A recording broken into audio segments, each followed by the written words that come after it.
You want to be in places where there's a good quality of life, which means a 15-minute commute instead of a 45-minute commute.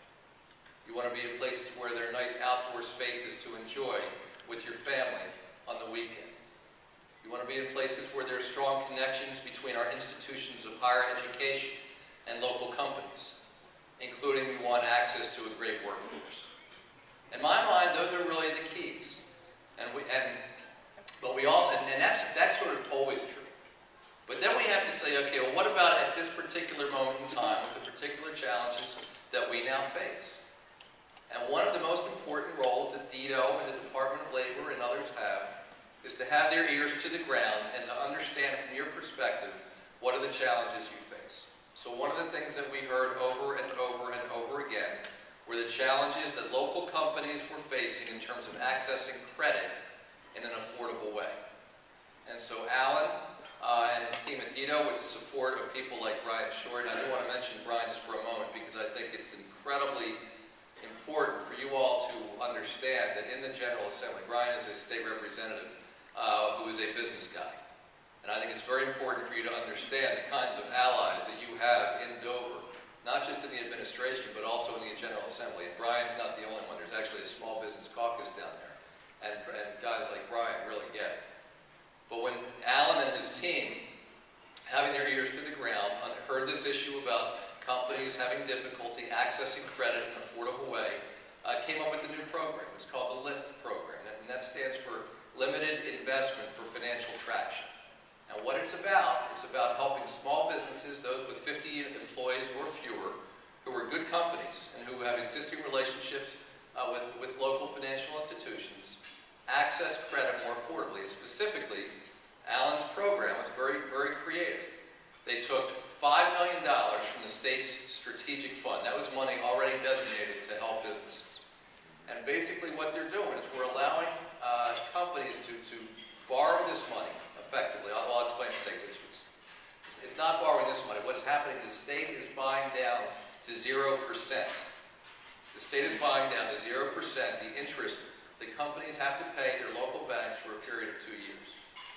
And there's a personal guarantee from the owner that comes with it.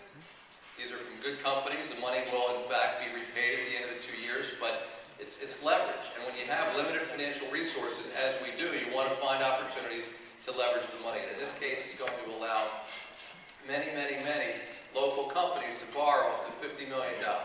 And we have already met companies that are benefiting. We met a company in Rehoboth Beach, a toy and kite company. And this program is allowing them to keep inventory on the floor so they can actually have something to sell to their customers. And as a result, this will preserve 1, 2, or 3 jobs. We met a dental practice that has a number of offices upstate. Now they're going to be opening an office downstate as well because of this program. So that's one very specific idea, one specific program that came to fruition over the last few months. We've already got a number of companies that are participating. We're going to have a whole lot more over the next 4 to 6 weeks. Those are jobs being saved. That's one thing we hear. We also hear about all the difficulty that companies have getting through the state bureaucracy. So we're doing 2 things. One is we're taking a very serious look at all the red tape, and we're getting rid of it. And by the way, that doesn't apply just to state government. And this is one of the points that Chris was trying to make earlier. If you are a business and you are trying to get going, we would much rather have you spend your time figuring out how to differentiate yourself from the competition, how to market your product, how to come up with a new distribution channel. We'd rather have you doing that than having to figure out how you navigate your way through one bureaucracy or another. So we are coming up with an ombudsman who will help blast through all of the various bureaucratic levels. You know, the bottom line is this. My guess is if we went around the room and we sat down with each of you and we asked you to explain to us the successes that you have had in your businesses, you would probably tell us, for the most part, that it's not because you're competing based on price. It may not even be that you have a particular product that somebody else doesn't have. You would probably tell us that the reason you are succeeding when you have been successful is because you have a better sense of what the customer wants, and every day you show up and you are totally committed to satisfying the customer. That's generally what it takes. Well, my most important message to you today is that that's exactly the attitude that we in state government, I'm sure in county government, I'm sure in city government, will say that that's exactly the same attitude we want to convey to you. You know, we are not going to win. When people talk about economic development, we're not going to win because we can write a bigger check to a company to relocate than Maryland or Pennsylvania or New Jersey. That's not where we ought to be playing. We ought to win. We will win when we're more nimble, when we're more responsive, when we've got our ears to the ground, when we move faster, when we're better, when we're more energetic. And there is no excuse for us to be less nimble, less responsive, less energetic than anybody else. So the commitment we are making to you is to treat you the same way that you treat your best customers. And so pulling this full circle, I talked at the beginning about talk is cheap. Well, this is the part of the speech where it's either talk is cheap or whether we deliver. And so we want to know, we want to hear. When we are falling short of what I just described, we want to hear. Because if we're falling short, this state is just not going to get where we need to be. Because there's only so much we can cut.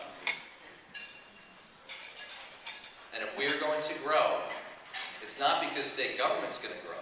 It's not because county government's going to grow or city government or anybody else. It's because our private sector, our business community, and especially all the folks in this room can say honestly, and I want you to say it in 6 months, I certainly want you to say it in 18 months and in 30 months, that Delaware is the best place in the country to start a business, to build a business, to grow a business. And when you cannot say that, that's how we're failing. And we need to hear from you. So I'm delighted to be here. I'm glad that this the Governor's Entrepreneurial Business Conference has attracted so many people, and I think it is a sign of the times. And I don't know each of you individually, and I think probably some of you come from established businesses, and some of you may be just starting out. Our obligation to you is the same, to treat you the same way that you would treat your best customers. Thank you very much.